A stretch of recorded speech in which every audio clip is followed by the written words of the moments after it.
My name's Angelo, and welcome to We Want Picks. This is the only channel dedicated to UFC fight picks and DraftKings lineups run by MMA insiders and professional fighters. Every week, I join Dan Kramer and Nick Newell, two longtime professional fighters that have fought at the highest levels on the planet, as well as Jacob Lyons, a skinny kid from Indiana. So join us every single week for our full fight card breakdowns, our individual fight card breakdowns, our betting guide, and our DraftKings lineups. Next up at UFC 264, we have the most exciting fight of the entire card. I'm telling you right now, let me interrupt you. This should have been the co-main event. I don't care. This should have been I can't believe this isn't on the main card. This is on the prelims, right? It's on the prelims. This is a fireworks. This is going to be an unbelievable fight. Unbelievable fight. So we have Niko Price versus Michel Pereira. Niko Price, his last five is super spotty. 2 wins, 2 losses, and he had that draw against Cowboy, which I'll talk about that in a minute.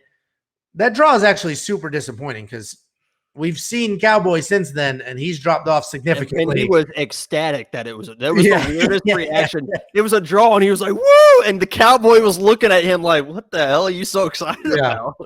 Michel Pereira, 3-2 in his last 5. If you've never seen Michel Pereira fight, he is like backflips, spinning kicks, all sorts of crazy, wild stuff. If you've never seen Niko Price fight, he just comes forward, throwing wild, willing to die, trying to kill you, smiling the entire time. His face could be hamburger, and he doesn't care. He is still coming forward. He is in like every highlight because he was on his back and knocked somebody out from his back with his hammer fist. I think one of the only people to ever do it. And then it happened again a few months after that. Incredible shoulders. I've never seen wider shoulders on a regular human being. Interesting Niko Price story before I break him down. So I manage professional fighters. I have for 15 years.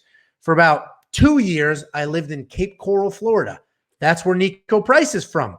There's an American top team there. I have American top team roots. So I went there. I started training. Niko's training there. And they're like, oh, and this is before he was in the UFC.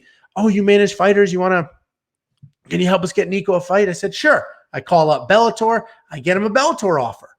So he's, excited about it. I get him a Bellator offer.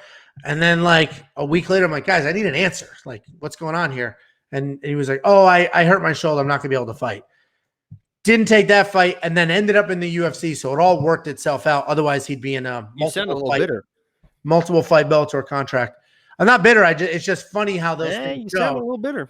Because at the time, I'm like, what a mistake. And then, it's funny how those things work out. So Niko Price, one of the most exciting guys on the roster. He is an incredibly tough striker, but he does get hit, and he gets hit a lot. But it doesn't matter because he just keeps coming, and he'll also do the hitting. He never quits. He continues to move forward. And as we mentioned, that draw with Cowboy was interesting because, as Jacob said, he was very excited that he got the draw, like very excited. And we've seen what Cowboy has looked like since then, where Niko should have beaten him straight up. Michel Pereira is super flashy, tons of spins and flips. He gets crazy with his striking, but he is a very good striker. He has questionable fight IQ at times where he'll be doing the theatrics, get exhausted, and then sort of run out of gas and be in some trouble. At the same time, we've seen him composed, do the right thing, come forward, stay in a traditional Muay Thai striking stance, and look really, really good. So I'm killing time here because Jacob can't figure out how to freaking plug in a microphone. My pick is Niko Price. I do have Niko winning this fight. I did put Niko in my DraftKings lineup at $7,300 because I just think if Michel gets crazy, and I think Niko is absolutely going to draw the crazy out of Michel, right? I think he'll pull the crazy right out of him. So as Michel gets crazy, starts doing things he shouldn't do, he is going to fade. Niko is not going to fade. He'll continue pressuring forward. He'll take advantage of the wild Michel that will come out. And I have Niko winning this fight, and he is in my DraftKings lineup, and I will put a money line bet on him. I'm big on Niko here. And Monkey Knife Fight, that is a very high line at 90.5, but I got to go more and more. I mean, these two are wild. They're absolutely wild.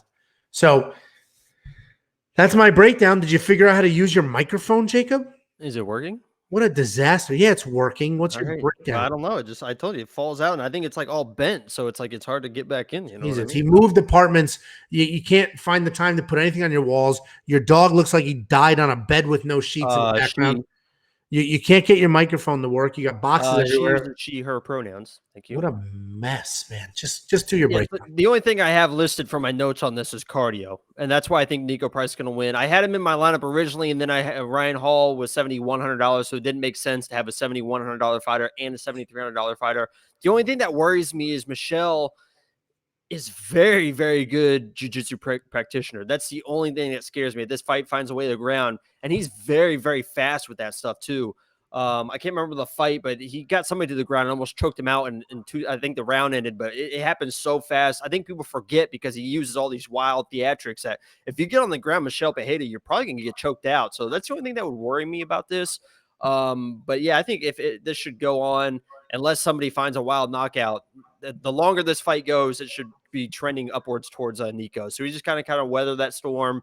And then find his way late, and I think he finds a way to win the fight. So I agree with you. I think it's a great value at $7,300. Yeah, and I think he'll draw the crazy out of Michel Pereira. I think because he's crazy.